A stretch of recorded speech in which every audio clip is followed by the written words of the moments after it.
first we must be the family friend of the Menachem Yisrael.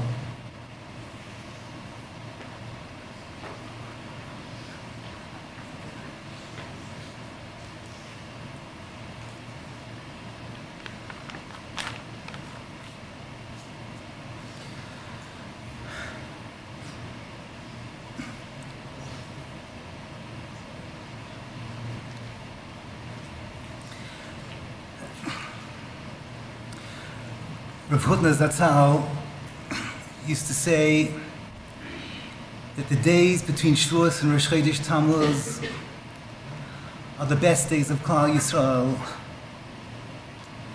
These are the days of the honeymoon after the Chasna at Har Sinai, where everything is good, everything is perfect, there's no tzaras, everything's besimcha, there's no midas hadin. These are the best days of Klal Yisrael. This year, HaKadosh Baruch Hu brought Chodesh Tammuz and Chodesh Av. He brought it in early. HaKadosh Baruch Hu is being noiheg in Klal Yisrael with Midas Hadin. Every night, I would come home the last 2 weeks. I'd check my email and see what's going on in the world. The two tzaras in Klal Yisrael. 3 young boys, 3 innocent boys had been captured, Rachmana litzlan. And from Miami, Isha, Tahira, a unique and special woman. HaKadosh Baruch Hu is noig b'midas hadin. And everyone is asking, what can we do? And there's tremendous achdus in Klal Yisrael. Sometimes I couldn't tell the emails apart. Who's asking to take challah for who, to bring in Shabbos, to say Tehillim, to take on another mitzvah. So much achdus in Klal Yisrael, like I haven't seen in years.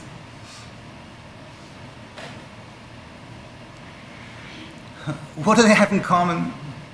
A woman in Miami, and 3 young boys from Eretz Yisrael.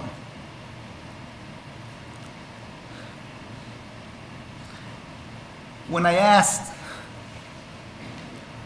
the friends of Rebbe and Zahava, Moshe Abba, to tell me, in a nutshell, what was she all about? And this is what they said. She never said a bad word about anyone. And no one ever said a bad word about her. In other words, what HaKadosh Baruch Hu is doing for Klal Yisrael is not about her. Just like his Pashut, it's not about these 3 innocent boys.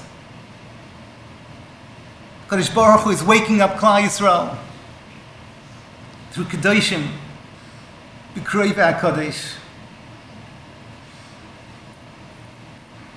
We'll never understand why HaKadosh Baruch Hu chooses specific people. But we know that if the Ma'ir Klal Yisrael to bring them to an achdus like we haven't seen in years, it can only be saying that these people are Kadosh v'Torah all the way through. My Rebbe, Ramesh Shapira, on Friday he spoke to the Shir about Parshas Chukas and said that Chukas is a transition parsha. The Dor HaMidbar is giving over to the Dor that is entering to Klal Yisrael. And there's Kilu, a new Matan Torah. Dog Zeret Oraisa, a Matan Torah, as the Ramban says, of new Torah Shabbat Peh, a new Mahalach. Everything was new for Klal Yisrael. The Dor HaMidbar was beyond us. The Dor HaMidbar was behind. From now onwards, the Torah of Klal Yisrael will be kashur to the Luchei Shniyos, to the Aseres HaDibros V'Eschanon, to the Zeis Chukas HaTorah. And although my Rebbe never said this, to me it was a Davar Pashut, that he was speaking dafka about the men. Klaima, At Har Sinai there were two Matan Torahs, Kisayma lebeis Yaakov, the Sagid lebnei Yisrael. The Sagid lebnei Yisrael switched. But the women who never sinned, the women who are Kaddish for Torah all the way along, side with the Chet HaEgel, with the Chet HaMeraglim, the women remained with the Kisayma lebeis Yaakov. And if HaKadosh Baruch Hu is saying Kisayma lebeis Yaakov, B'lashon Raka, to the Beis Yaakov, he's giving a message to the woman that your Matan Torah that remains Naki all the way back to Har Sinai should be Kisayma. You build your house through Amira, through Lashon Raka. By chance, last week, Yedidi Rav Gershenfeld told me that the word Kisayma, Rav Moshe David Valley, connects with the word Amor, which is a Latin word, a French word, which means love. And the women, they build their house with softness, and the women build their house with love. Who more than the Nifteres knew what it means to build a house with softness and to build a house with love? Though I never had the schus to see her bias, I knew her family, especially the daughters. One of them who had the schus, Adina, Rishtikal Bas Bias. Any member of the family walks into the room, the whole room lights up. The Ma'or part of the Goldwasser Mishpacha, no one can say a bad word. When you say their name, it puts a smile on your face. And she built a bias, her own home, that was filled with softness and filled with love, as could be seen with all her family members. But that's not where her bias stopped. She had an extended bias. And this is what blew me away, mamash, when I'm looking at the emails and all the other things that I'm seeing over here. It wasn't just her physical bias. Her Shabbos table extended to the four corners of the world. And everyone loved her. And everyone felt inspired by her, because they knew that from her bias is a woman that symbolizes everything that is soft and loving and beautiful, and everything that has its roots in the Kisayma lebeis Yaakov, that remains clean and untainted from Har Sinai. These are the ones that Kadosh Baruch Hu chooses to wake up all of Klal Yisrael, to bring us to a state of achdus like we've never seen before. My wife and myself and my mishpacha, we were zeicher to spend one Pesach at Eden Tours at the hotel.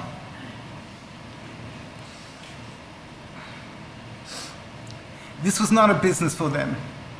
This was an act of softness and love. They understood what it means, Simchas Yom Tov. And the whole place was a Mokum Simcha. But they understood that Pesach is this combination of inspiration and celebration. That's what it was. We didn't go and spend Pesach with Eden Tours. It was Pesach with the Goldwasser family. And Rebbetzin Zahava, Nifteris, with a smile, a constant smile. It's the only memory I have, is her smiling softly, getting things done. You know, coming Pesach is like Klal Yisrael coming out of Egypt. Everyone likes to complain. And she took everything with a stride, with a smile, and got things done, and everything fell into place.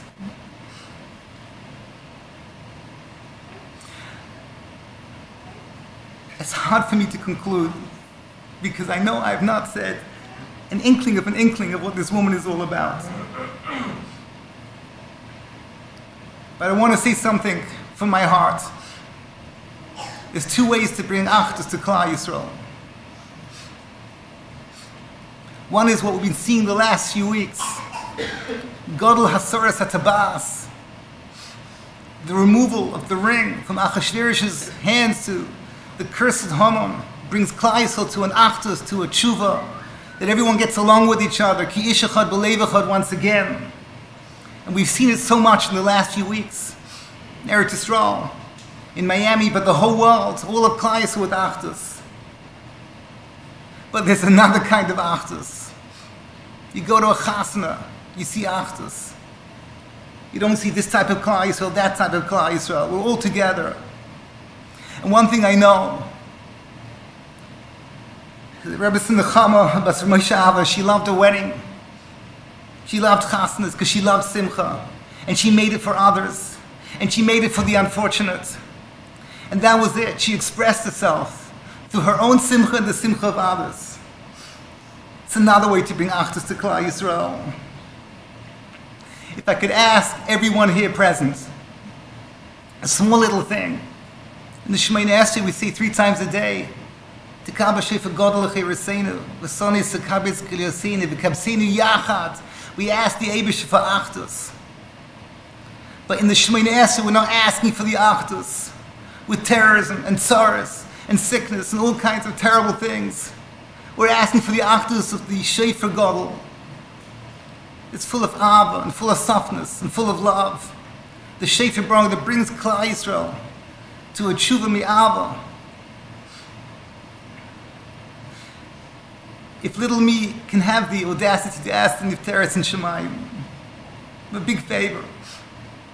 You knew what it meant, simcha. You knew what it meant, softness and love. And most of all, you knew what it meant to build a bias. Be a Meilus Yeshe for your bias, for your extraordinary husband, who was your partner in everything, and his name was well known in all corners of Klal Yisrael, the chasadim that he does. Be a Meilus Yeshe for him and Shemayim and for your beautiful family. And be a Meilus Yeshe for your extended family, all the people that you touched, all the people that you cared for, all the people who are on the fringes that you brought into the center. Help them with their bias. And finally, Achenu, Kol Beis Yisrael. Be a Meilus Yeshe for the 3 boys in Abba, to bring them home to their mothers. Be a Meilus Yeshe for all the Klal Yisrael that's hurting so much, with so many tzaras. HaKadosh Baruch Hu chose you because you're the one. You're the one that understands the pain in Yidden's heart and how to bring them to simcha. You should be Zeicha from Shemayim to be Meilus Yeshe for all of Klal Yisrael, for Kol Beis Yisrael, to bring the Geula, to bring the Shefa Godel L'Cheireseinu, U'mah Hashem L'kim Dima, Yal Kol Bonim B'neimer Amen.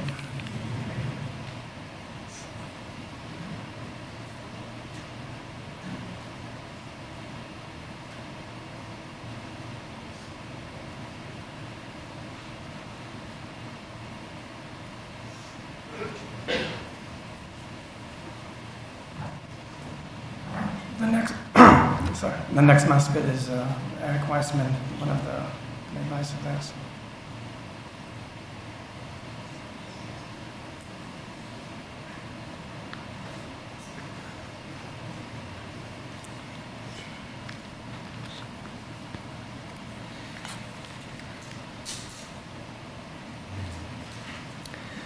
As many of you know, some of you don't know, my name is Eric Weissman.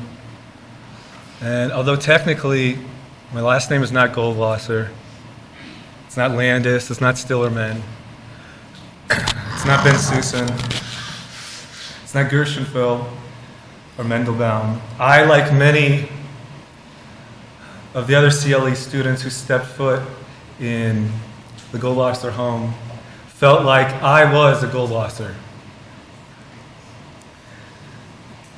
When Mrs. Goldwasser would look in our eyes, we knew we were part of the family. Whether it was a few hours on Shabbos or Yom Tov, we were part of the family. So much so, I just wanted to give her a hug.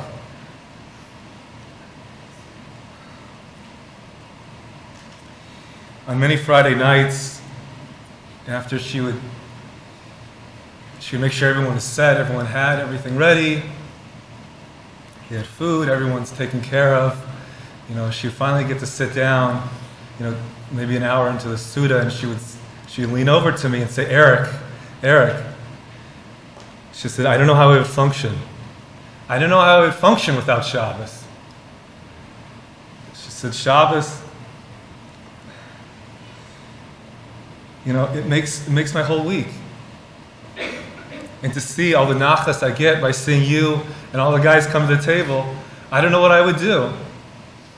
And I just only have one response in return for Hashem. I don't know how myself, my wife, and all the other CLE students are going to function without knowing we can spend another Shabbos with you, Mrs. Goldwasser.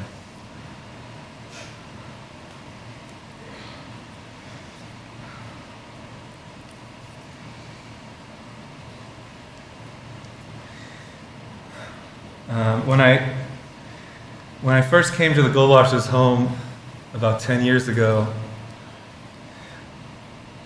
personally, I really didn't know any Hebrew. I didn't know much of anything. I knew one word, I knew a couple words. I knew the word chai, life. And Mrs. Goldwasser, she was always inquisitive. She was always asking me, how was your week? How's everything going? And I said, life is good. And I would try to respond in Hebrew, chai tov. And I quickly realized when you come to Israel that they don't say chai tov. They say chaim tovim. It's plural. I couldn't understand this. I don't understand. Chaim tovim. What does that mean? It's life. My life. One life. That's it. Chaim tovim. I think it also says, the first time it says chaim in the Torah, it refers to nishmas chaim. And so I was always bothered by this, because I thought, look, my life is good. And I quickly realized that the word chai is a verb. Chai is noun. But chaim is completely different. Chaim, according to Rav Volbe, Rav Hirsch, many others, allude to the fact when a person is able to instill in somebody a derech, a way to learn Torah, a love for Torah, Yiddishkeit, it doesn't only bring Chaim to that person, but it brings Chaim, but that person is also empowered to bring Chaim to other people. And that's what she brought to me and my family. That Mrs. Goldwasser didn't just make me and a lot of my friends a delicious Shabbos meal. She didn't just come to my thesis, my master's thesis dissertation. She didn't fly out all the way to my wedding with my... She wasn't just there for when my bachor, when we had a bris, for my son Ariel Moshe. She instilled a presence in us, a presence of Chaim, a presence of life, that my sons feel, that my sons see every day. And I'm very grateful. And I know the other CLE students are also grateful for that.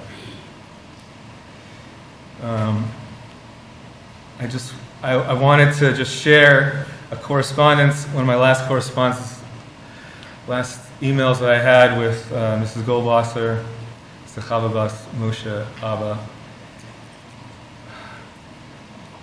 I hope this is more coherent. We learned a lot. A lot of people were learning in her schools and her merit, and she liked to hear, what I was doing, what I was learning about. So, this was from about a month ago, and I said, it's taken me over a year, but I'm on the cusp of finishing the entire Seder of Mishnayah, the first Seder of Mishnayah called Zerayim. Who would have thought a kid from Tucson, Arizona would be able to put the words Seder, Mishnayah, and Zerayim together? But as many know, the final Masechta in that Seder is called Bikurim. And it deals with the laws of bringing your first and finest fruits to the Beis HaMikdash and offering them to Hashem. This mitzvah, like other mitzvahs in the Torah, involves many facets. One must set aside the fruits. You have to bring the fruits to the temple. You have to make a declaration. Most importantly, you have to do it with simcha. You have to do it with tremendous joy and celebration. And I told Mrs. Goldwasser, I was thinking, there's many of us from the CLE who entered your house as the tiniest of tiny seeds, barely capable of sprouting a root, barely capable of opening a siddur, let alone following Dr. Goldwasser's heavenly tune of L'chai Dodi. Yet something happened. I can only speak for myself, but no matter how bustling, how many people, so many people in this room, so how many people were in your living room, Mrs. Goldwasser, whether it was Erev Shabbos, Shal Shudas, it was a Chag. I never felt like another guest stopping by. I felt like one of your own little Bikurim. A very special addition to your already large and extended family.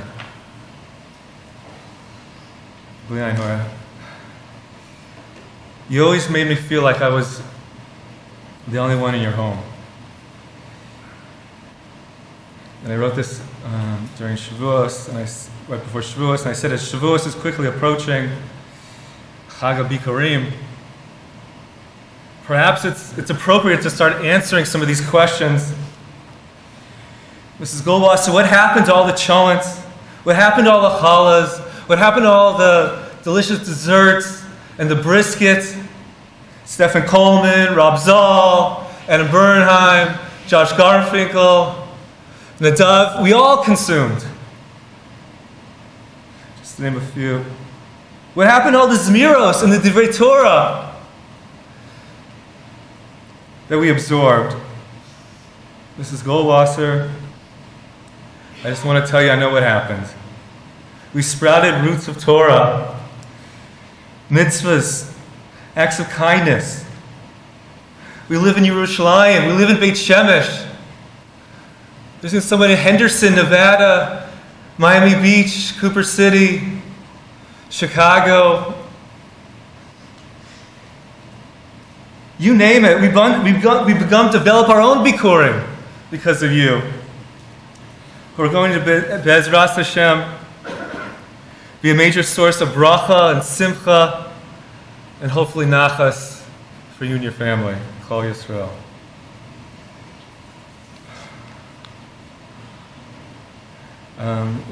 I just wanted to take a moment to ask Hashem to provide Dr. Goldwasser and his family koach and the strength to continue to give us Chaim, the true life, the true essence of life.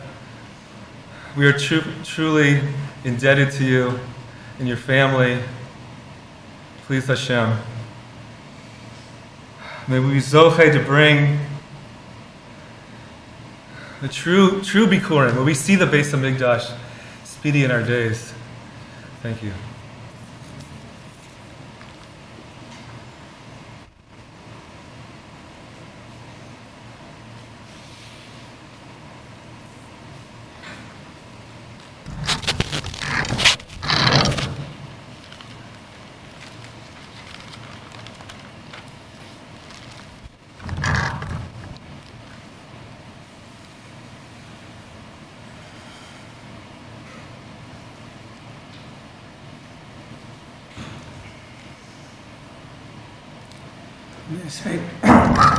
In the Spain in Miami, my Pinchas Landis highlighted a pasuk from Eov, in Akdama to Eov.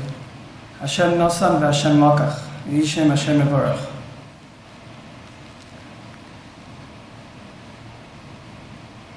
I took it with me throughout the weekend and thought about it and thought that you really have to understand what HaKadosh Baruch Hu gave us in order to understand what He took away from us.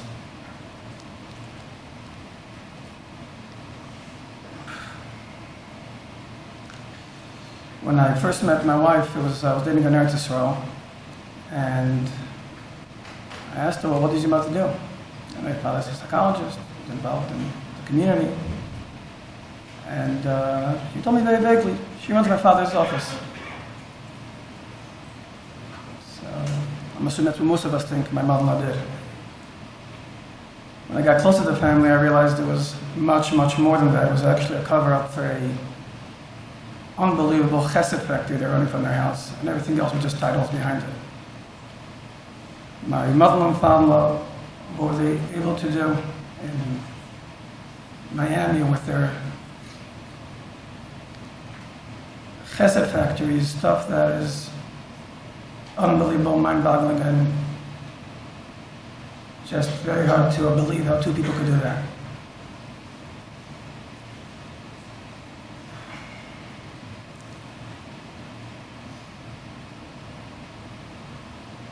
I would like to highlight one idea which I think would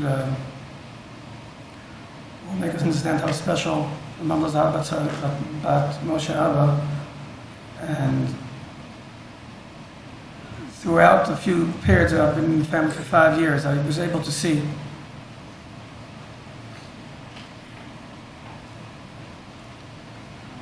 the Maariv explains that Behema is called Behema because it means Ba Ma, what's in her. Meaning if it doesn't have Das, it doesn't have anything, like the Gemara says. You got the Das, you got everything. If you don't have Das, what do you have? Das is a very important thing in life, but when you actually apply it to your day-to-day life and have complete control of your actions, of your life, of how you do things, it's just amazing to see. Revolvi brings down when the person does. I've been talking about my mama's chesed. I'd like to go a little deeper, go detailed a little bit about when we talk about doing chesed, but with das. My mother's name was Zahava, I think, in a way, just like a behemoth was Bama. It means Zeba. She had it. She had the das. She did it with das. For example, Revolvin's chesed in step number 1, when he says, well, you just have to. Doing chesed necessarily means when a person comes and asks, you give him. But it's caring, thinking about the person, and being a few steps before the person there, and think about what he needs before he even got there. In my personal life, sometimes life was hectic, it was crazy. We were very, very busy. And suddenly I would get a text from my mother-in-law saying, hey, I put money in your account to go out with your wife for dinner. You need a break. That's something maybe we didn't realize. We did realize. But she was there to realize that we're going through a very hectic time, crazy time. If it's with work, teaching, learning, and having that sensitivity, that caring to think, let's go a step above.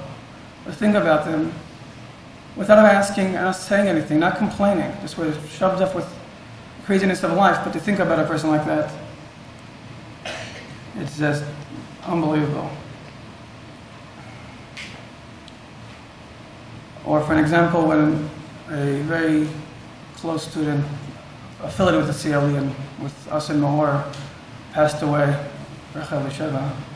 and my mama thought straight ahead, what can we do in her schus? She said, oh, a lot of Balas Tshuva become Balas Tshuva, but don't realize that they have to change the whole wardrobe.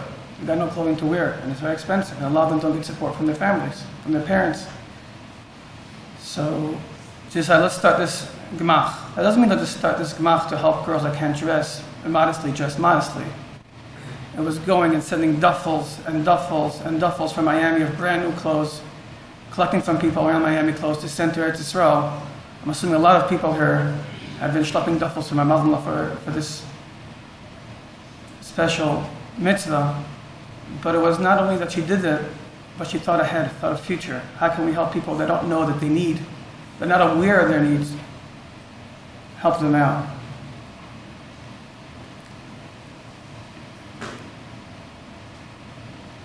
The next level is not only to give, to do tzedakah. That's one level of das. The next level of das and chesed is more than that. It's actually, when you're giving, people should know that you're giving them. Should be aware that they're giving it to you. And that was something that I was lucky enough to see sometimes when either she didn't realize I was watching, or when I was in the back office with her in Pesach, I was able to ask her some questions when I got answers which stunned me.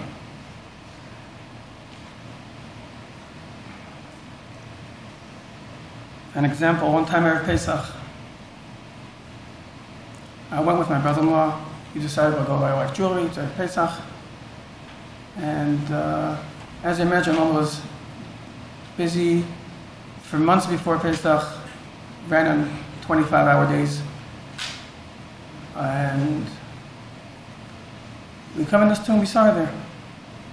She was getting jewelry for all the grandchildren to have for Pesach. Nothing else to do at Pesach but to go think about the grandchildren, what we could get them. And of course she helped us out, gave us some advice. When I went with my brother-in-law to the other side of the store, I saw her sneaking to the person behind the counter. Somebody said, "That's for that guy over there. Make sure, give him a discount." I don't think she saw me seeing it. I don't think she saw me watching it. But that was the kind of person she was. Secretly, no one knows. No one could tell. No one could see.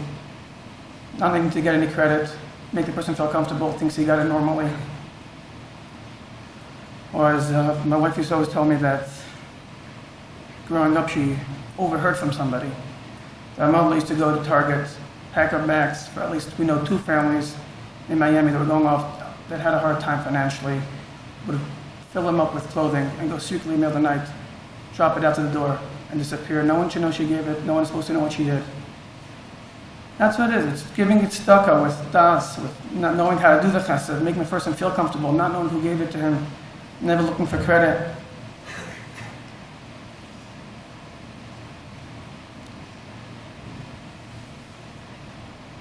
On top of that, if you want to go understand chesed even deeper, it's even when you had to give it,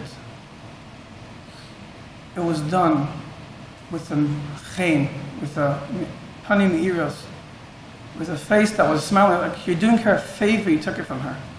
It was just unbelievable to see how people just made feel like we're doing her a favor that we took from her. It wasn't just like it was the most normalist thing in the world. You're doing me a favor. Thank you.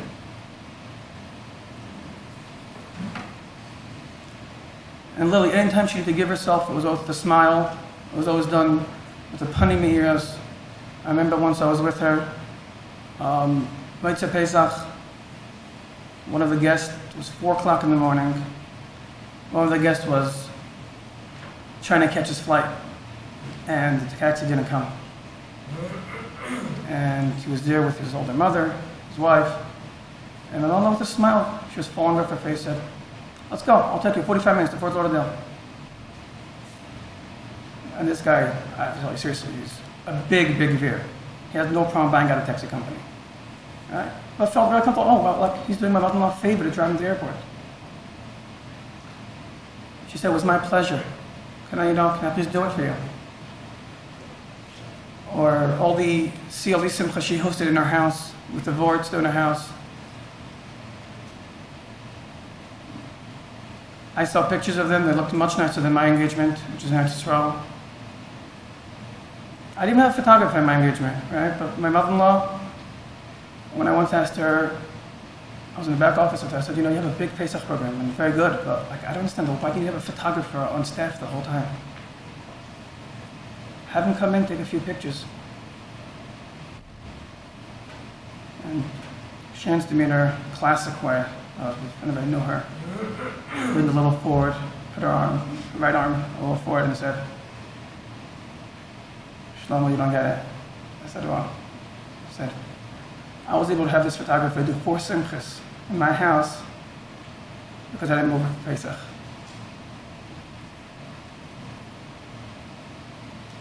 That's the way we do things.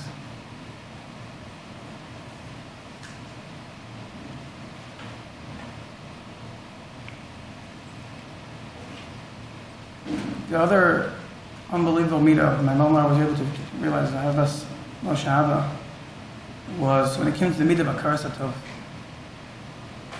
Hakaras HaTov was hurting. I know Adina mentioned in Miami how everything by her was always nachas. I mean, go on her Facebook, go to her albums, look what's written there. Nachas, treasures, treasure to Amir Moshe, to Julie and Eric, nachas from Cincinnati, nachas from Miami, nachas from Jerusalem.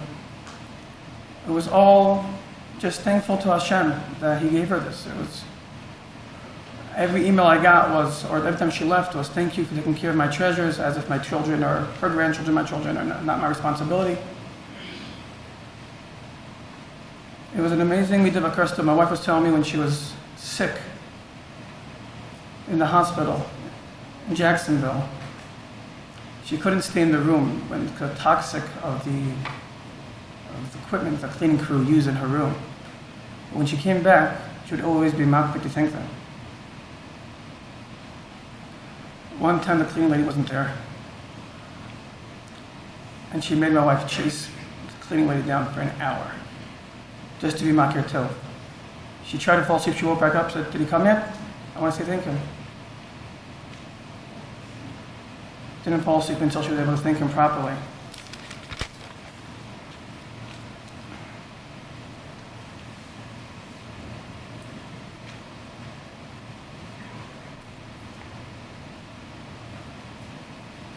The same way I feel now, it's our opportunity to be a little bit makir tov, also to show our karsa tov, for being our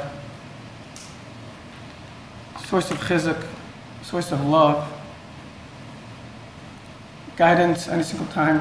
When I had a hard time, gave her a call, everything was solved.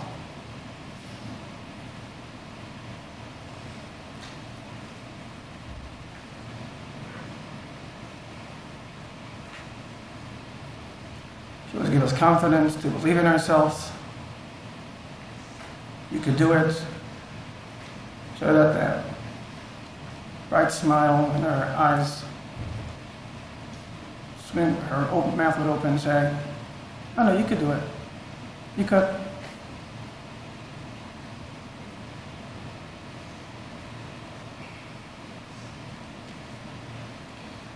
And as we said, Hashem Nasan and Hashem Lakach. I have to still remember all the goodness that she gave us when she was a shliach. Hashem Nasan. And we say mitzvah geras mitzvah. HaKadosh Baruch Hu gave us a role model and a great conduit. HaKadosh Baruch Hu's goodness to us, but now He took it away from us. Still Yehishim, Hashem Baruch Hu still take care of us, still give us nechama. Just want to end off with when the Midabrim got sick, and the website went up, and everybody started doing great things for her.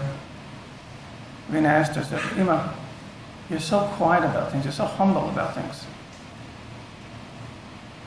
Why would you want to do this? Why do you want everybody to know about you? Why would you want a website? Why do you want a Facebook? You're so modest and humble about it. Why do you want to do it?" She told her, "If I have to go and have to suffer through this, at least something good should come out of it."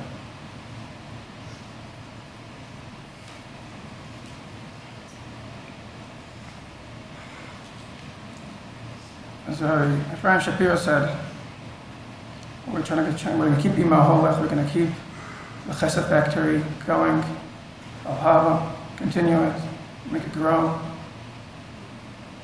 around the world. But if you had to go to Sima through this, hope all of us will come out of here having a better appreciation for Chesed, seeing somebody that needs something, we'll go out and help them out. A bigger appreciation to HaKadosh Baruch Hu. And it's not going to be for nothing. I just want to add one thing,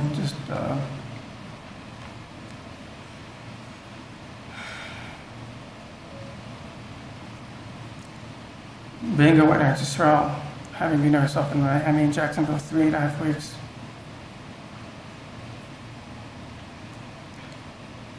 I have to ask Mechila from the email. I apologize if we ever didn't treat you properly.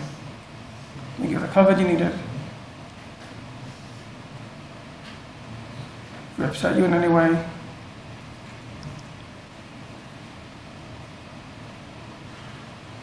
We hope when you go back to Shemaim, you'll be merely Tzesha and Klal Yisrael. You never had a rest. You always want to do stuff for yourself, but you always give yourself to others. We know we're sitting in the Ranch Lecha B'Shamayim. Mitzvah Hashem will be a Miltisha for Abba, the family, Klal Yisrael. unfortunately you want to rest out there too. You're going to have to work hard.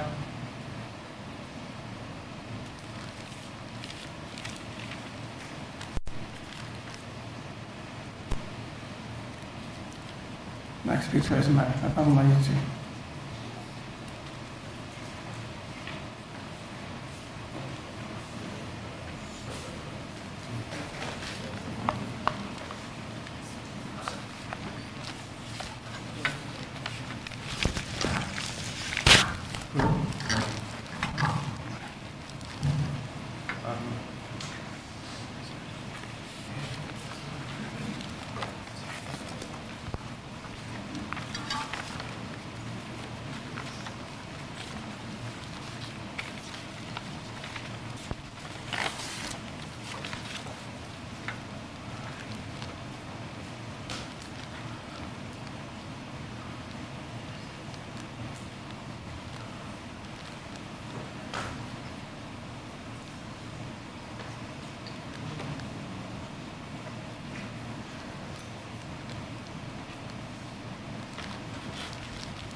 I'd like to say that means so much to me, that my Rebbeim and friends came all the way out here to be with me. Also to see my parents have so many friends here as well. I'd like to thank everyone for coming to such a special event for such a special person. I always considered my mother to be a special person, but I never really expressed it fully to anyone. It would sound strange or funny. A son complimenting his mother so profusely and so much.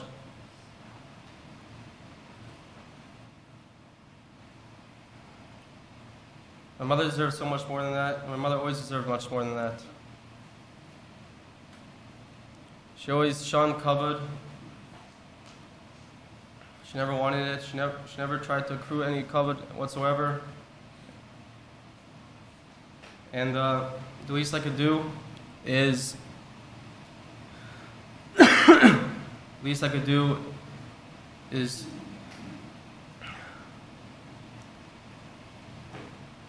say something now in front of so many people that are beloved to her, and to so many people that have met her, that are meeting her for the first time. Why is my mother so special? Thousands upon thousands of people, literally in the past few days, I've heard how my mother affected so many people all over the place.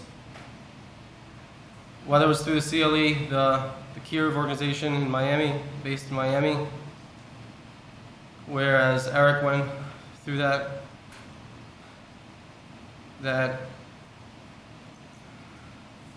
not only were students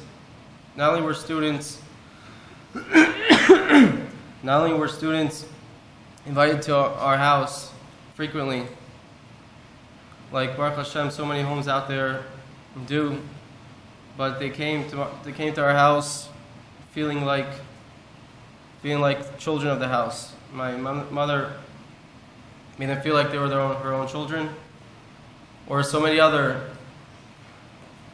people everywhere else who my mother affected.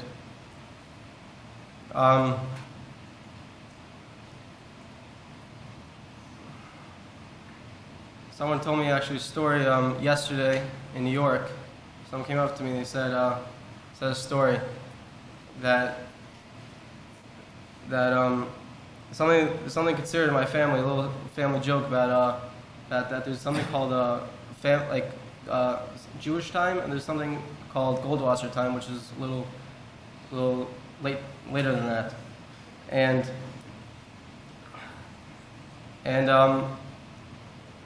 one time, these people that came up to me in New York, they came up to me and they said, one time we invited your parents to our house one Friday night.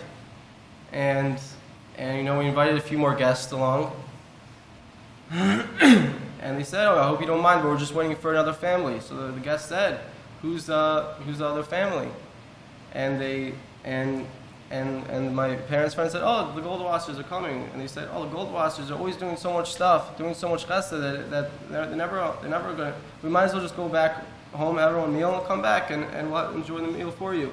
So they said to them. And at the end of the day, what happened, they told me that my parents actually heard about, like these, I'm not sure who, these two elderly ladies, or I'm not sure, someone that didn't hear Kiddush in Tower 41, an apartment building in Miami Beach.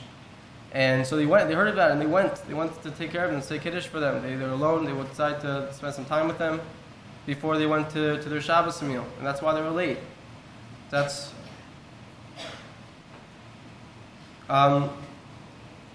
another thing was with, I was on my way home from Eretz Yisrael, just my mother and myself, and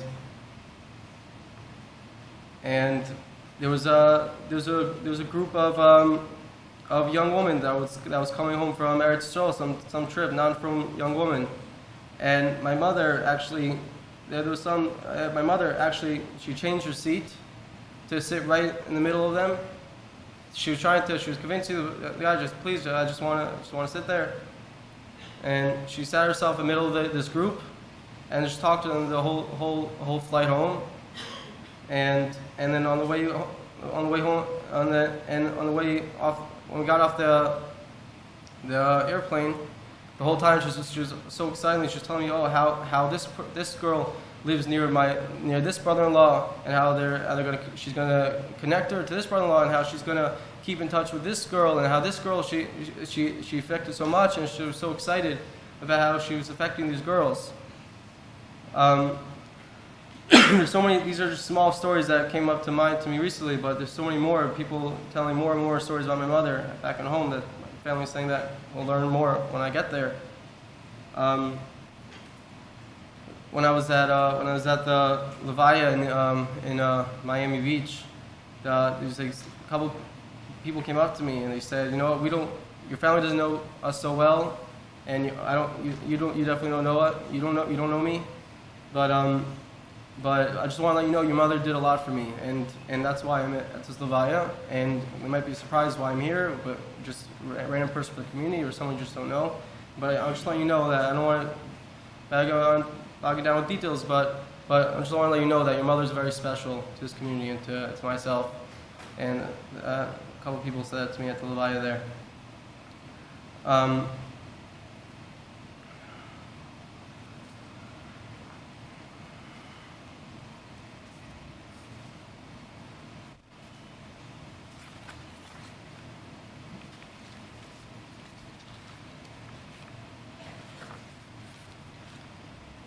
But this isn't the reason why I wanted to say why my mother is so special. What I want to focus on is why the many times the thought popped in my head, Ima is so special. I'm so lucky for having Ima as my mother. It was due to the fact that she was my mother. How she mothered her children, her own children.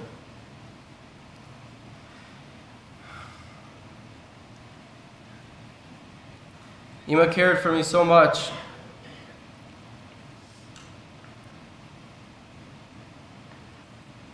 that I can't properly put such a thing in any current word. Care, whatever that word means, and multiply that 1,000 times over. That's what my mother did for me.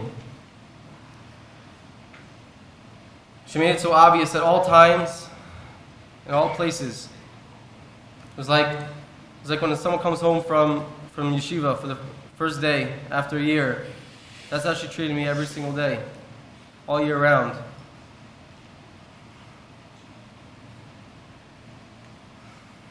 I know it might sound like exaggeration, but any accurate description of my mother, any accurate praise of my mother would sound like a fairy tale, like a gross exaggeration. No, but it's true.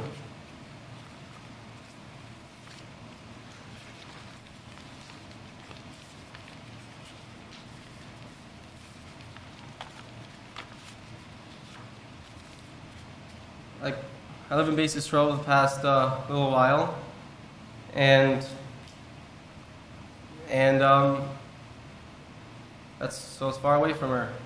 I'll call her once a week, and I'll call her once a week. But that didn't come from my mother. She would call me a few times a week. Every time excited, like she hasn't called me in a while. Yitzi, how's it going?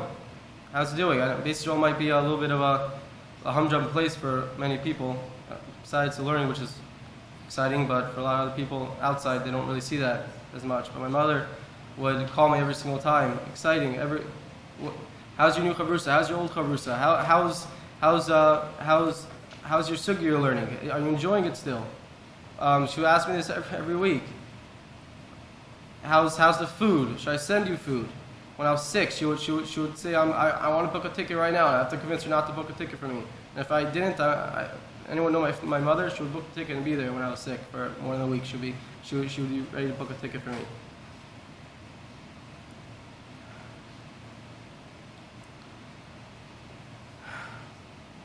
When I came home, she would treat me like royalty. First day, the second day, the third day, every day she would treat me like it was the first day. My mother had an obsession to making sure her children had anything they needed, anything they didn't need. I'm sure my siblings could attest to this. She would sneak things in their bags, jewelry, money, clothing.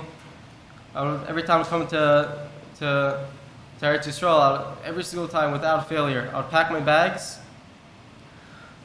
My mother would come downstairs, she'd look at the bag, she'd say, you did this all wrong.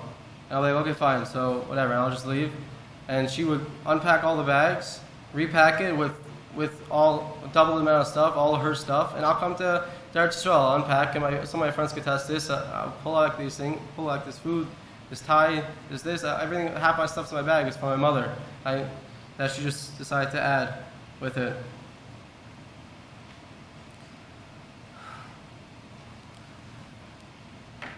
How can my mother be taking care of the whole entire world,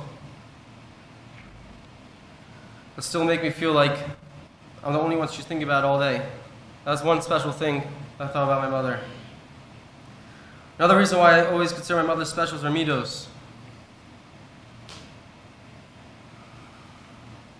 Her midos are something that I haven't seen, truly, rarely ever seen in anyone else.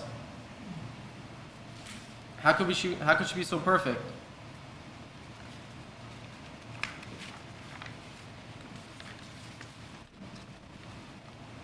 How?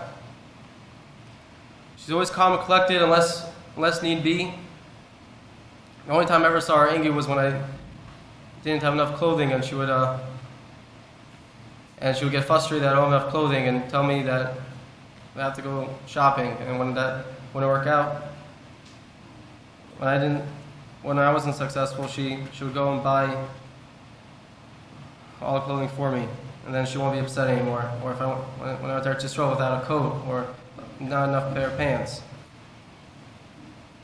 One time, I told a few of my friends in the past that the worst possible thing, I've said this a few times before, that the worst possible thing is to, not when my mother yells, because my mother never yelled at me, is when she just sat there silent with a disappointed face. That was the worst thing possible for you. I've said that before.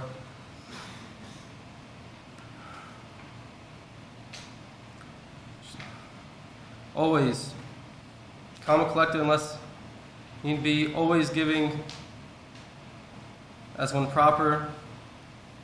My mother was a very good dresser. She was an exceptional cook. She was so full of life and knew so much.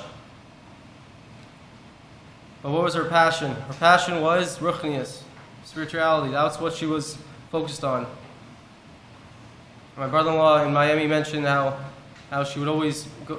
She would go to the edge of her seat every time someone was saying Var Torah at the table, no matter who it was, no matter what they're saying.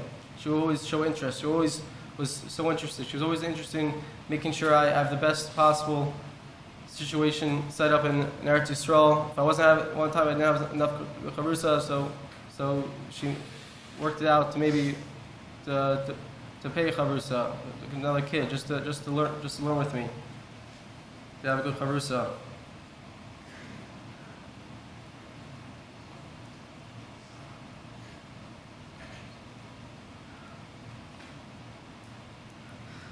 Honestly, I never based my undertaking of midas based on my mother. I'm not sure why.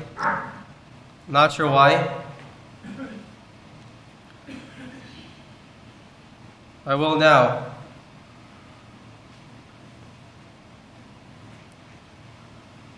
My mother worked on herself and always tried to perfect herself. One of her times that she was in bed at the end, she was whispering to me about shlemus, about how she always wanted to be shalom, and that was always her whole goal in life. That's what she told me. That's what I've seen myself.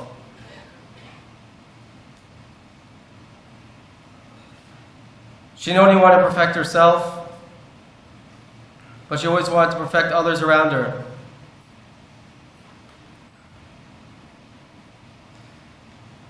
It teaches me a lot. Perfect yourself, and not only to perfect yourself, to make sure everyone else around you is also, by influencing everyone and helping everyone.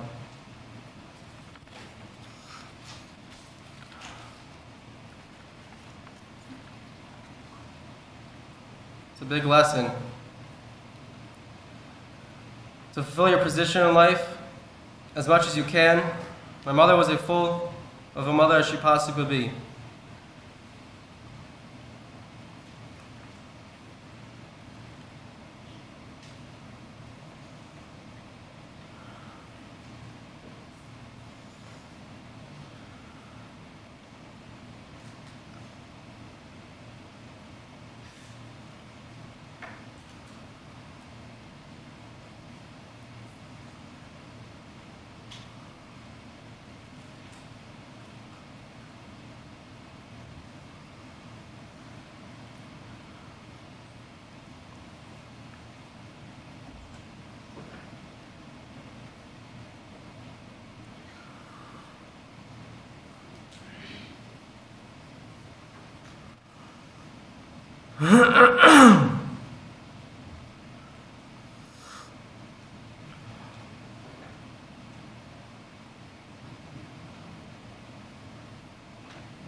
As I stand here now, as a yasam, feel a little alone and scared. Where's my mother? Where?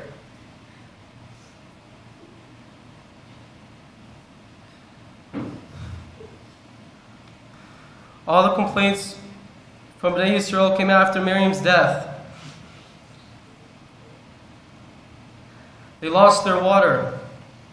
They stopped getting their water. That's how I feel about my mother. My water supply has run short. What am I going to do without her?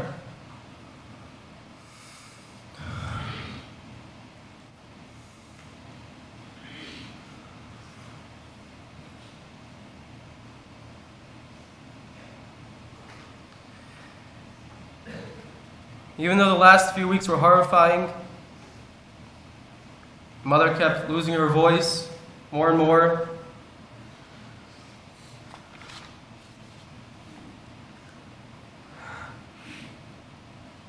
She became sick from all the treatments.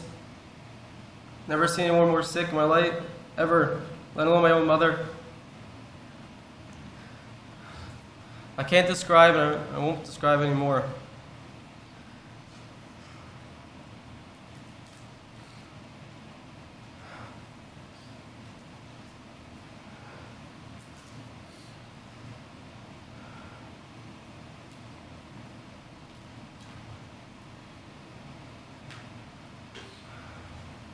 It was comforting to be by my mother's side the past few weeks, whether it was my singing to her while she was shaking her head back and forth, saying Tehillim with her. When she was able to talk a little, we would talk about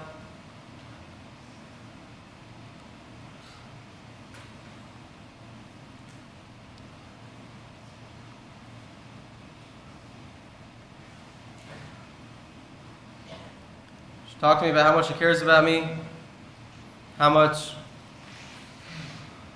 she loves me, and how I can work on myself.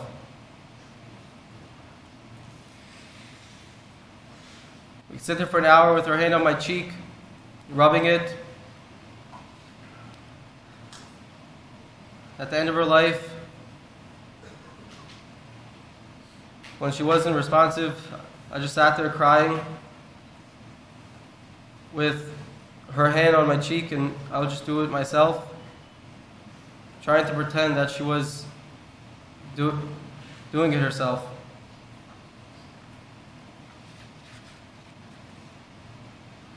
But what now? What am I supposed to do?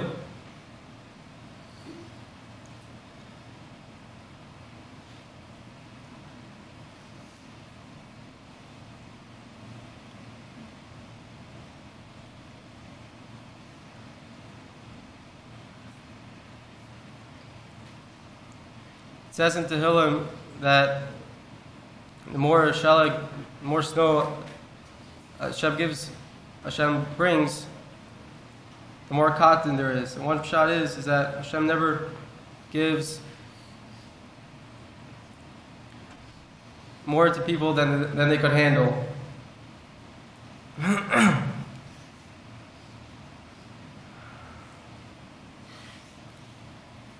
I feel that my family is that, I feel like my family is that cotton that warms us when the snow falls. My family is truly unique and special. I really, truly believe that. And I feel like together we'll get through this. All my sisters together, they have some part of my mother inside them. They act like their mother in every different ways. They were with my mother a little bit the past few weeks. And I truly believe we could get through this. My brother-in-laws are really like brothers. How much they did the past few weeks. It's just what they showed, that what they always felt since they became part of the family.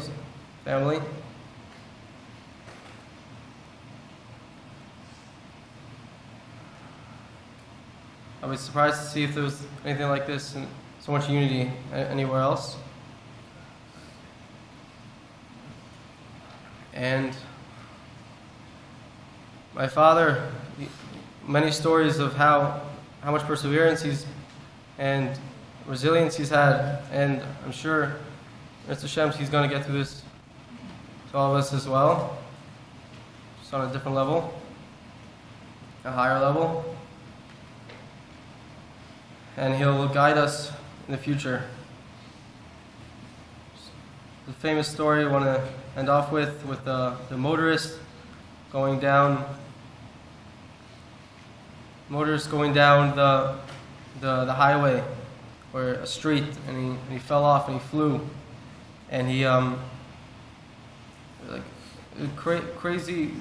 He fell many feet. It was a crazy miracle how he fell without without breaking anything major. The fact that he lived was a miracle. And he went to someone. He said, I don't know. I don't never believed in God, but I just want to do something for God right now. And the person pointed out to him that just by the way, the same God that saved you also threw you off the bridge. So I just wanted to say that we are being thrown off a bridge, a very high bridge, but I'm confident that we'll fall safely. And just want to say my final goodbyes to my mother. And I apologize for not expressing this to you earlier. And I'll try to emulate you in the future. Thank you.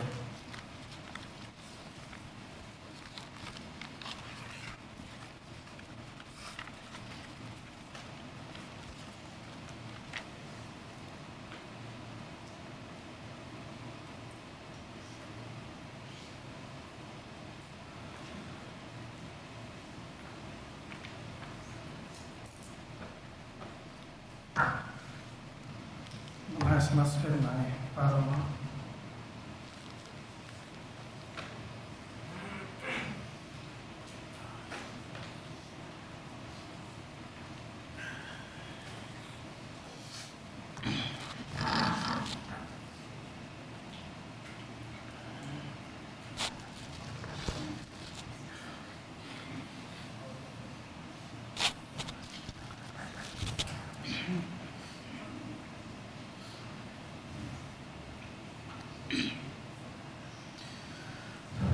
So here we are.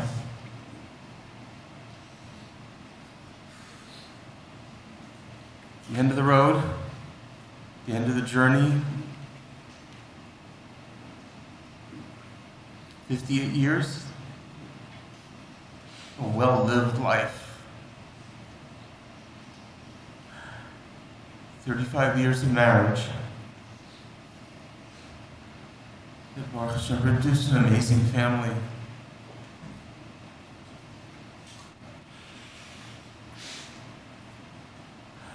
Eight weeks of a nightmare. Levayah in Miami, Levayah in New York, and now we're here in Eretz Israel. Why are we here?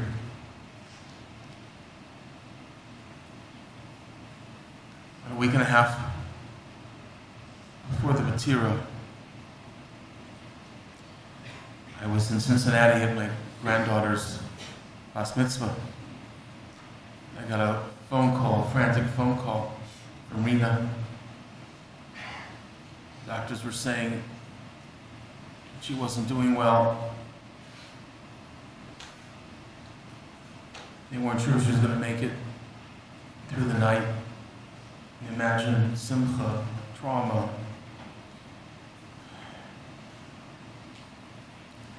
And I was stuck, couldn't go back, starving just to make it through the night. Flew back Monday morning. Baruch Hashem, we dodged another bullet.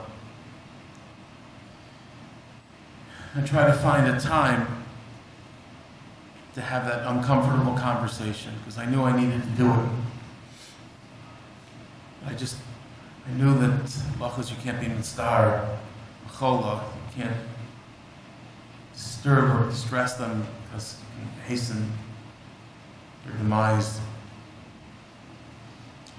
I just looked for the right time. And finally that afternoon, I asked her what she wanted for the future. And she looked at me and she said, to get well. Isn't that why we're here? I knew I was in trouble. I said, absolutely. That's exactly why we're here, and we're going to keep fighting. Have you given some thought as to what happens if we lose? And she looked at me with those blue eyes, and she said, of course I have, I just don't want to think about it. I said, I don't want to either, but I think we need to talk. And she knew exactly what I was referring to. And I asked her, what do you want me to do where do you want to be buried?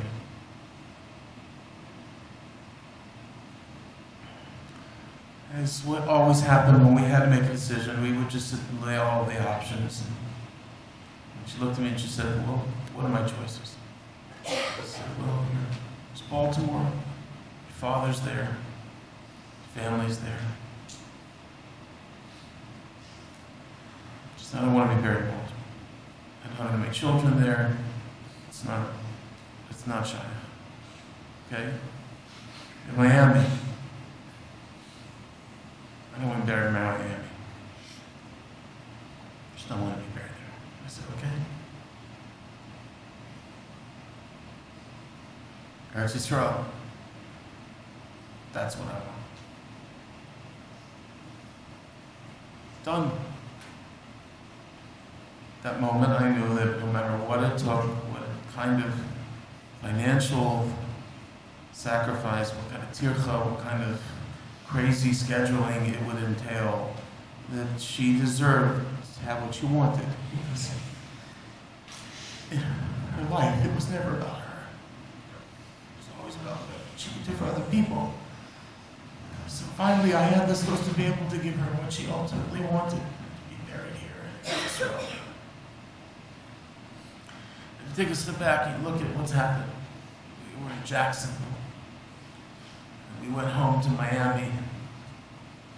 That was an aliyah to come back home, away from the hospital. And then we went to New York and Levayah, and we're here. All Island Kedusha. Always moving up. And that was the life story of my wife. Always being Mom Kedusha.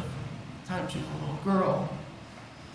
Always wanting more, demanding more of herself, looking for growth, and looking how to inspire others to grow. So we're here.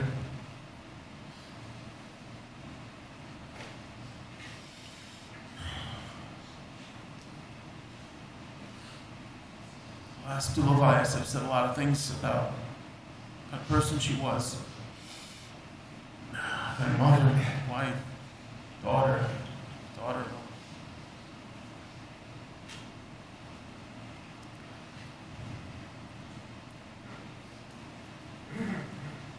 Yesterday I talked about the paraduma. She was Tahir Hatame. Her passion was Kevura, to bring people close to Yiddish Hashem. I mentioned that she grew up in a home that wasn't completely observant. And Beis Yaakov in Baltimore took her in. And that obviously had an effect on her. And she spent the rest of her life bringing people into her sphere, to her home. She, Eric, you talked before. The reason why she was so effective in reaching out and connecting with you all is because she'd been there. She knew what it was like to be at somebody else's table. And she wanted to make sure that anyone that was her table would feel comfortable and welcomed and loved. And she did it in an inimitable way that I don't think anybody can replicate.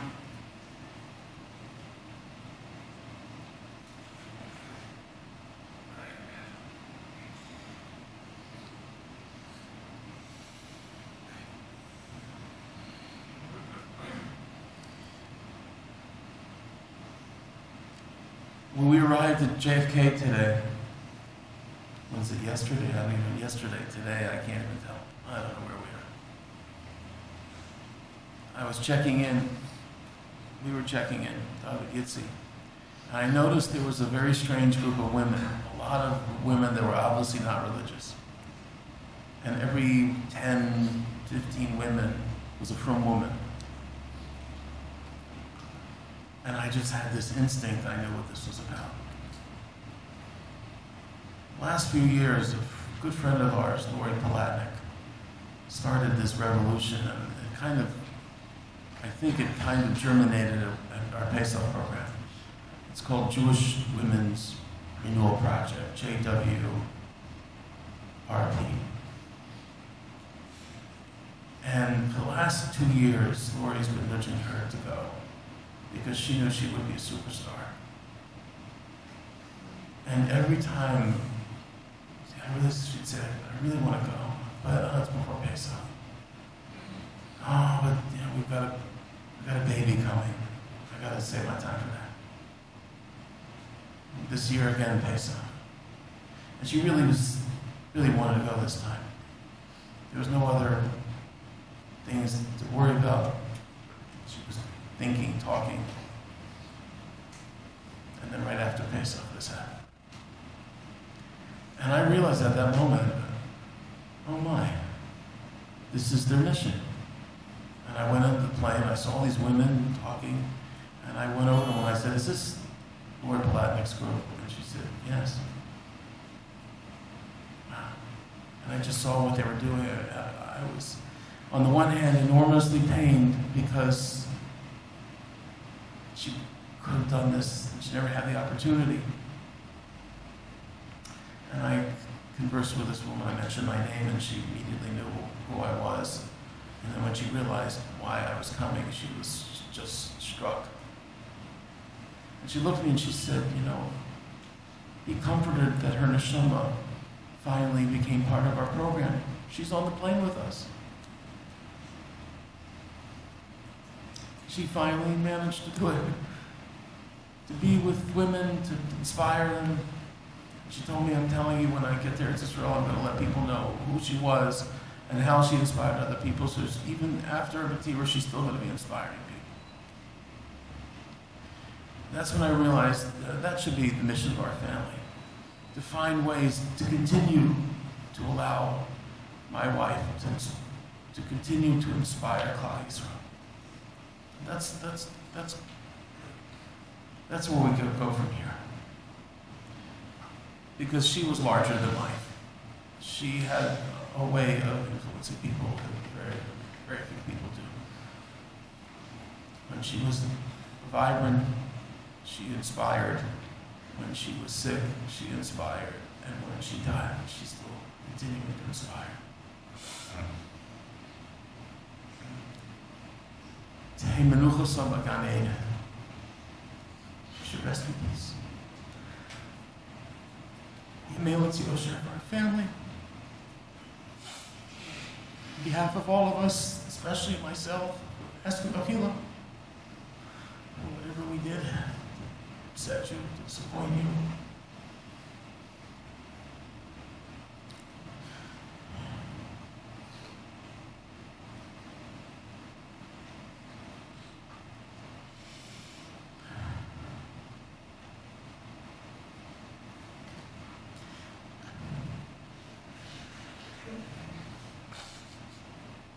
I want you to know I'm going to take care of the kids.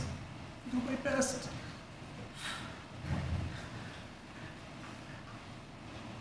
It will never be the same. I won't even come close, but I will work harder to fill your shoes that are unfillable. But I will do what I can. You have my word. For them, for you.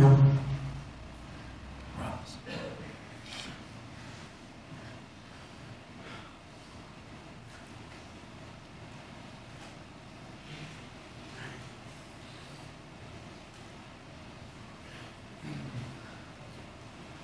הבנים שיבואו לכאן. בירושלים עד אחרי השיבה. הבנים שיבואו לכאן.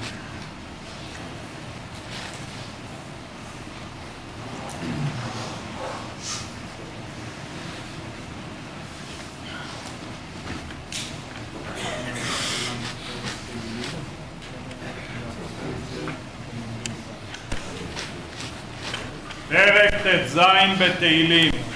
מכתוב לדוד שומרי ככוסי סיבוך, אומר Marach ladoinoi, adoinoi ototoi vasiba lo lecho. Heimo vadirei kol chefzivom.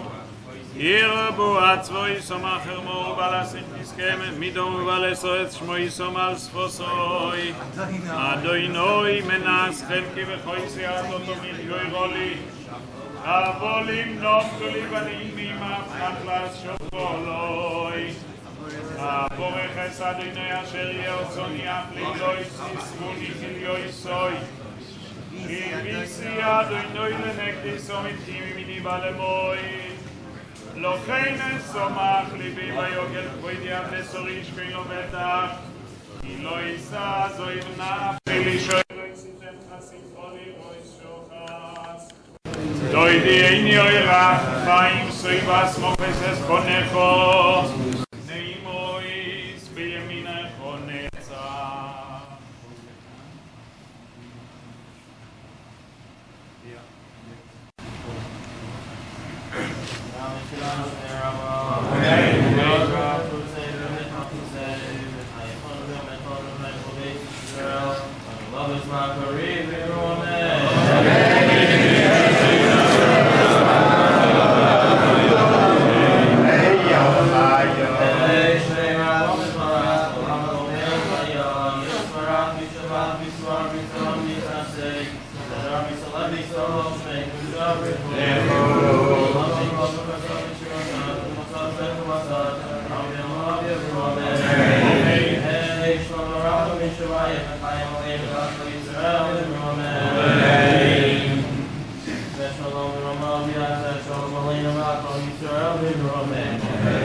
Ipoil mitzidcho elef urevavo miminecho Eilecho lo yigosh rak beinecho sabit v'shilumas v'shoin tireh Ki ato Adonai machsi elyoine santo meoinecho Lo yiseu neilecho v'nega lo yikrav be'olecho Im alocho v'yetza veloch lishmorcho bechol derochecho Ale kapayim yisouuncho pentigoy bo'even raglecho Ale shachal v'ofes en tidroich tirmois kfir v'sanin Ki v'choshak v'afalteu asagveu ki yodashmi Ikroeini v'neyu imo anochi betzoro achaltzeu v'achabdeu Oirech yomim asbi'eu v'areu b'shuosi Akavio ben Mahalale lo imer Istakel b'shloisha dvarim ve'inato bo lidei avidro Dame ayin bo soulanato ilech Ve'lifnei miato sidlit en dine v'cheshboin Me'ayin bo so mitikos rucho ulanato ilech Limkom afor imo v'soileo ולפני מיעטו עוsid ליתן דין וחשבון לפני מלך מלכי המלוכים הקדוש ברוך הוא עצור תומים פה לא ככל דרחוב משפט אל אמונו ונובל צדיק ויושרו גדול העיצו ורב העליליו אשר עיניך פקוחויס על כל דרכי בני אדם לא סייס לאיש כדרכו וכפרים על עולו להגיד כי יושר אדוני צורי ולא אבלוסו בוי אדוני נוסן ואדוני לא כוח ישם אדוני מבוירו והוא רחום יכפר ובוין ולא ישחיל והרבו לו שיבה פוי ולא יועיר כל חמוסוי קדיש, הבנים יגידו קדיש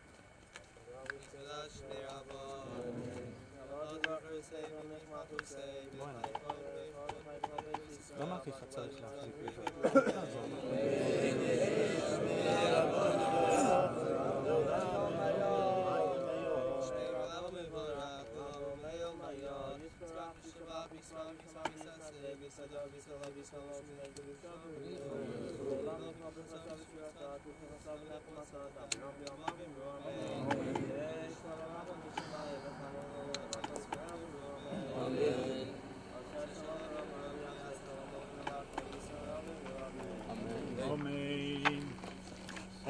איש חיל ממצוא ורחוק מפנינים ממכרו פותח בו לב בעלו ושולל לא יחסור גמול עשו טוב ולא ירוק כל ימי חייו דורשו צמר ופשתים ותעש בחפץ כפאו אוי סוקאוני אוי סויחר ממרחק תוביל לחמו ותוקום באויד אלילו ותיתן את טרף לביסו וחויק לנבוי שאו זוממו סודה ותיקוחהו מפרי חפאו נוטו קורם חוגרו בעוז מוסנאו ותעמת רוי שאו תואמו כי טוי וסחרו לא יכבה בלילו נירו יודע שילחו בקישר וחפאו תומכו פולך כפו פורסו לאוני ויודע שילחו לא אביון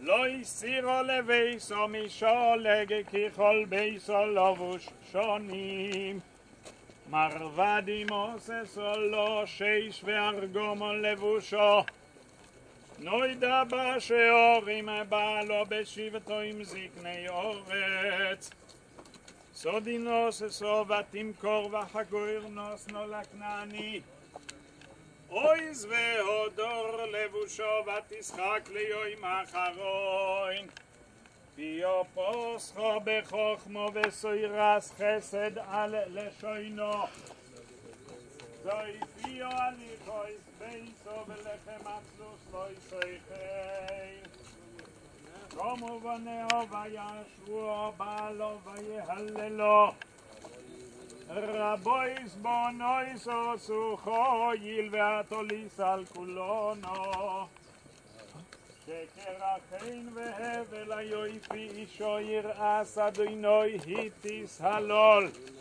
תנו לו מפרי יודעו ויהללו בשעורים מעשהו יושב בסייסר עליון בצל שדי סלינון ויאמר לאדוני מחסי ומצודו אלוהי אבטח בוי כי הוא יצילך מפח יכוש מדבר הבויס וברוסו יוסך לוך וסחס כנופוב תחסד צינו וסייכי רמיתוי לא יסירו מפחד לא ילו מחצי ופיומום מדבר בו יפל יהלויך מכתב ישודת צהרויים יפויל מצדך אלף ורבבו מימינך אלך לא ייגוש רק בעינך סביק ושילומס ושוין תראה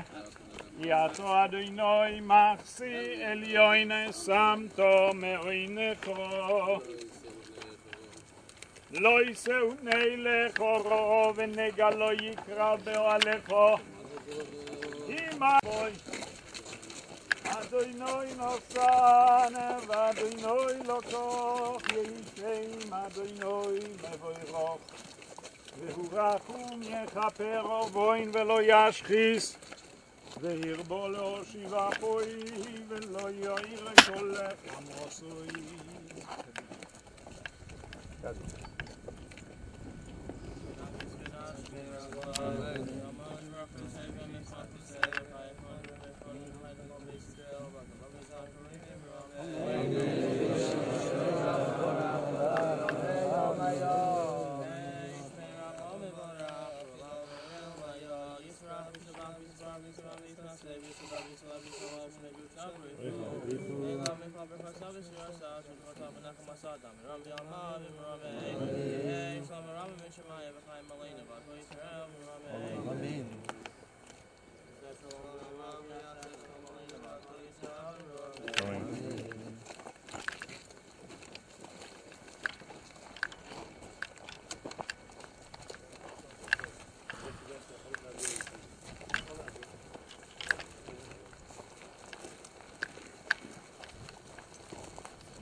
תוריד עם הלילה.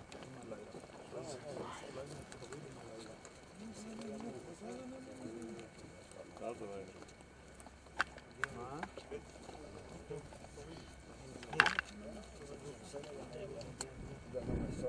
זהבה מוישה אבא. זהבה בס למוישה אבא.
והוא רחום יכפר ובוין ולא ישחיס וירבו להושיב אפוי ולא יועיר כל חמוסוי והוא רחום יכפר ובוין ולא ישחיס וירבו להושיב אפוי ולא יועיר כל חמוסוי והוא רחום יכפר ובוין ולא ישחיס וירבו להושיב אפוי ולא יועיר כל חמוסוי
אחרי הפורום הזה ביחד.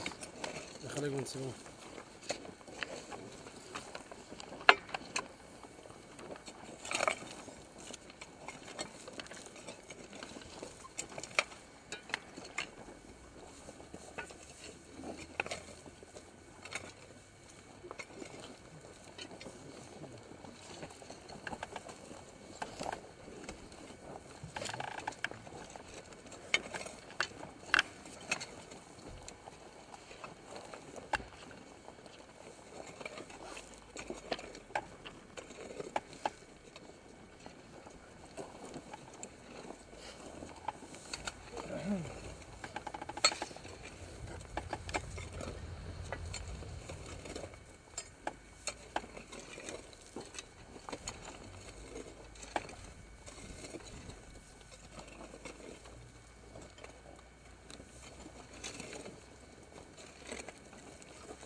עצור תומים פה לא ככל דרכו משפוט אלה אמונו ואינו בל צדיק ויושרו עצור תומים בכל פועל ממרמה תיפול השליט במטו ובמעל מימיס ומחיי מוריד שאוהל ויועל עצור תומים בכל מעשה מרמה ומה תעשה אוי מר ואוי חסד חינום לנו תעשה ובזבוז הנעיקת כסה הקשיב ובעשה צדיק בכל דרכו ועצור תומים ערך אפיים ומולה רחמים חמויל נו וחוסנו הלא בוי סובון נמכה לכו דוין הסליחויס ורחמים צדיקתו אדוינוי לאומיס ולאחיס אשר ביודכו בקטוין כל רוחויס עלילו לכו זכרו עינינו למחויס ועיונו עינךו ברחמים עלינו פתוחויס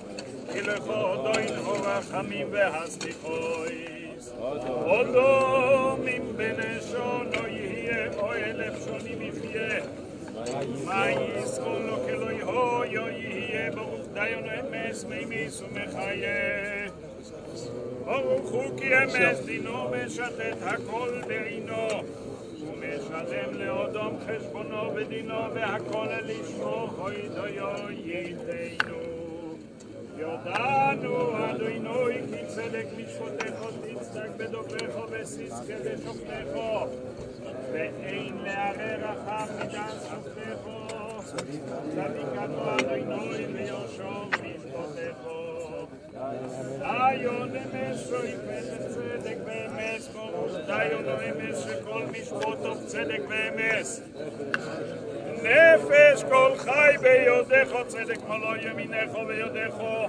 רחם על פלית הסין יודך וסוימר למלוך הרף יודך גדול העיצו ורב העליליו אשר עינך פתוחויס על כל דרכי בני אדום לא סייס לאיש כדרוכו וכפרי מעלולו להגיד כי יושר אדוני צורי ולא אבלוס ובוי אדוני נוסן ואדוני לא כוח ישם אדוני מבורך והוא רחום יכפר ובוין ולא ישחיס וירבו לו שיבה בוי ולא יועיל כל חמוסוי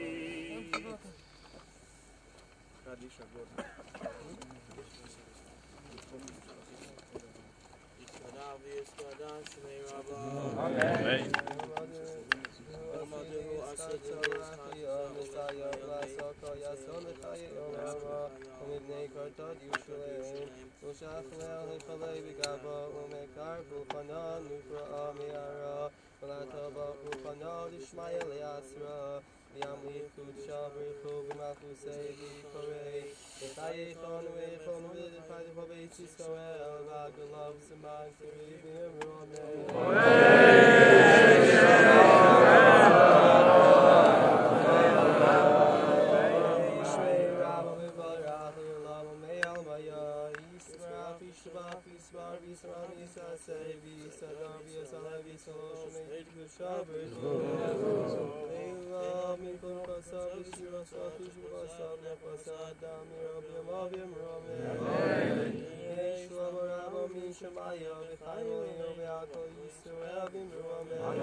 זהבה בס רב מוישה אבא, בשם החברה קדישה, בשם המשפחה, הקרובים, הידידים והמלווים, אנו מבקשים ממך סליחה ומחילה, שמא חס וחלילה פגענו בכבודך, הן בטהרה, בנשיאת המיטה או בתיקון הקבר, אנא סלחי לנו כי אין זו אלא שגגה. החברה קדישה נהגה איתך כמנהגי ירושלים עיר הקודש. והנה מליצת יושר עבור משפחתך, קרובייך וידידייך, ועבור כל כלל ישראל בכל תפוצות ישראל. וייתן השם ויבוא לו עמו וסלו נצח, ומוכו השם אלוהיקים דימו מעל כל פונים, ובוא לציון גואל במהירו ויומנו. לכי בשולוים, וסנוכי בשולוים, וסנתי לגבולך לקיץ הימים. כשנצא מחוץ לחלקה באזור הכביש, נעשה 2 שורות גברים לניחום אבלים לבעל ולבנים. את הבת מנחמים בלי שורה.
Good.